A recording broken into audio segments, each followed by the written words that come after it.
죄를 비답해 드러내고 있습니까?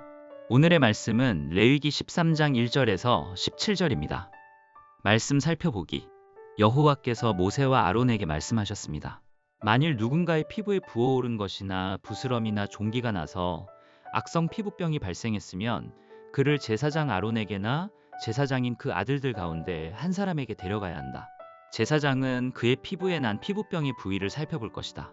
피부 질환의 부위에 난 털이 하얗게 되고 그것이 우묵하게 들어가 보이면 그것은 악성 피부병이다. 제사장은 그를 살펴본 후에 그를 부정하다고 선언할 것이다. 그러나 그의 피부 부위에 털이 하얗긴 하지만 그것이 우묵하게 들어가지 않았고 그 부위의 털도 하얗게 변하지 않았다면 제사장은 그 환자를 7일 동안 격리하도록 한다. 제7일에 제사장은 그를 살펴볼 것이며 그가 볼 때 그 병이 여전하고 그 병이 피부에 번지지 않았다면 제사장은 그를 7일 동안 더 격리시켜야 한다. 또 다른 제7일에 제사장은 그를 다시 한번 살펴보아야 한다. 그 부위가 흐릿해졌고 피부에 번지지 않았다면 제사장은 그를 정결하다고 선언해야 한다. 그것은 부스럼일 뿐이다. 옷을 빨게 되면 그는 정결해질 것이다.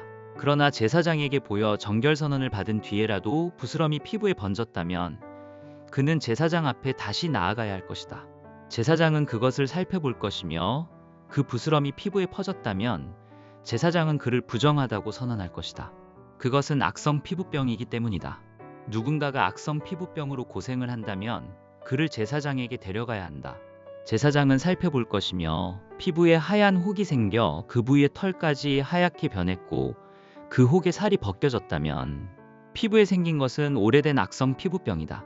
제사장은 그를 부정하다고 선언할 것이며 그는 이미 부정하니 질병의 여부를 확인해 보기 위해서 그를 격리해 둘 필요가 없다. 악성 피부병이 피부에 번져서 머리끝부터 발끝까지 번졌다는 것을 제사장이 확인할 수 있을 정도까지 이르렀다면 제사장은 살펴보라. 악성 피부병이 그의 온몸을 덮었다면 그는 그 사람을 병으로부터 정결하다고 선언할 것이다. 그것이 전부 하얗게 변했으므로 그는 정결한 것이다. 그러나 벗겨진 생살이 그에게서 돋으면 그는 부정하게 된다. 제사장은 벗겨진 살을 살펴보고 그를 부정하다고 선언할 것이다. 그는 이미 악성 피부병에 걸렸으니 벗겨진 살은 부정한 것이다. 벗겨진 살점이 다시 하얗게 변했다면 그는 제사장에게 가야 한다. 제사장은 그를 살펴볼 것이며 그 병이 하얗게 변했다면 제사장은 그 환자를 정결하다고 선언해야 한다. 그러면 그는 정결할 것이다. 오늘의 팁. 2절 악성 피부병. 히브리어 차라아트로 때려눕히다, 매질하다라는 뜻의 차라에서 유래했습니다. 이는 피부병이 단순한 질병이 아니라 죄의 결과로 여겼던 고대 히브리인의 사고방식을 반영합니다.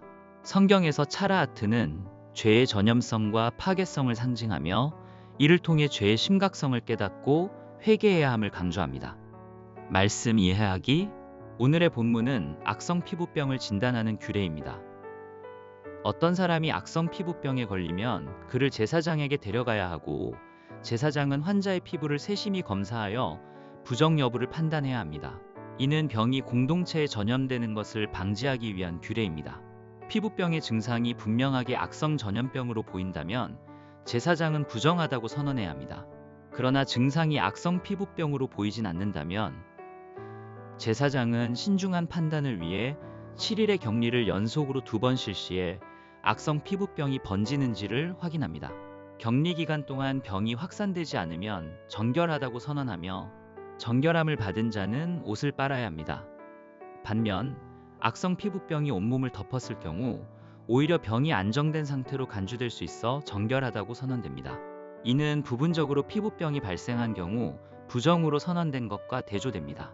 피부병이 부분적으로 남아있으면 계속 확산할 가능성이 있지만 온몸을 덮었을 경우 더 이상 악화되지 않는 상태로 해석될 수 있습니다.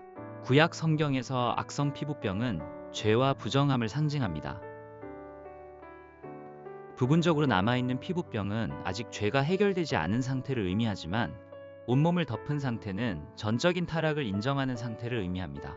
그러므로 완전히 드러난 상태가 오히려 정결함을 선언할 수 있는 조건이 됩니다.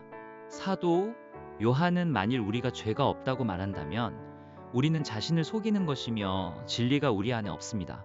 만일 우리가 우리의 죄를 자백하면 하나님은 신실하고 의로우신 분이시므로 우리 죄를 용서하시고 모든 불의에서 우리를 깨끗하게 해주실 것입니다라고 가르칩니다. 그러므로 그리스도인은 죄를 숨기지 않고 그리스도의 빛 앞에 완전히 드러내고 회개할 때 정결함을 경험할 수 있습니다. 그리스도인 공동체는 공동체 안에 죄가 있는지 늘 분별해야 합니다. 만일 죄가 발견된다면 그 죄가 확산되지 않도록 신속하게 제거해야 합니다. 베드로는 예루살렘 교회가 부흥할 때 아나니아와 삽비라의 죄를 성령 안에서 분별하고 제거했습니다. 또한 빌립이 사마리아에서 복음을 전파했을 때도 돈을 주고 성령을 사려 했던 마술사 시몬의 죄를 분별하고 책망했습니다. 이 사건들은 교회가 죄를 신속히 분별하고 제거함으로써 계속적인 부흥을 유지한 모범 사례입니다. 그러므로 그리스도인과 공동체는 죄를 숨기지 말고 하나님의 빛 앞에 완전히 드러내어 하나님의 용서와 은혜를 경험해야 합니다. 말씀 따라 살아가기. 당신과 당신이 속한 공동체에서 신속하게 버려야 할 죄는 무엇인지 성령 안에서 발견해 보세요. 그리고 깨닫게 하시는 것이 있다면 자백하고 회개하여 죄에서 돌이키세요. 말씀대로 기도하기. 복음이 전파되는 곳마다 죄인들이 온전히 회개하고 하나님이 주시는 정결함을 경험하도록 함께 기도합시다.